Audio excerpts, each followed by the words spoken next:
ବାମନଘାଟି ସବୁ କ୍ଷେତ୍ରରେ ସରକାରୀ ଅବହେଳା, ନିର୍ବାଚିତ ପ୍ରତିନିଧିଙ୍କ ଅପାରଗତା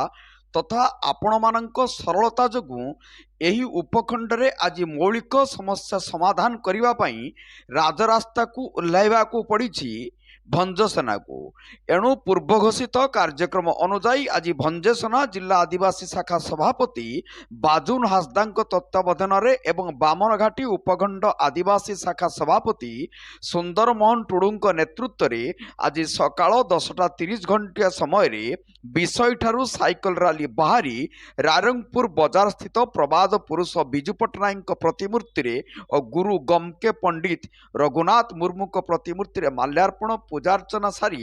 ଶେଷ ଦିନରେ ଜନସଚେତନତା ସାଇକେଲ ରାଲି ସମାପନ କରିଥିଲେ। ଆଜି ଶେଷ ଦିନରେ ସାଇକେଲ ଆରୋହୀମାନଙ୍କୁ ଉତ୍ସାହିତ କରିବା ପାଇଁ ଭଞ୍ଜସେନା ସଭାପତି ପିଣ୍ଟୁ ମାଇତି, କାର୍ଯ୍ୟକାରୀ ଅଧ୍ୟକ୍ଷ ସଞ୍ଜୀବ ରାଉତ, सोशल मीडिया मुख्य संयोजक संतोष गिरी, युव सभापति सौम्यरंजन मिश्र, युव छात्र संयोजक एसके राज खान, बारिपदा उपखंड सभापति ज्योतिरंजन पृष्टि प्रमुख सामिल होइथिले बोली मुखपात्र मानस बेहेरा एक प्रेस विवृत्ति रे कहिसंती। बारिपदारु देवस्मी चौधरी रिपोर्ट, जनता एक्सप्रेस।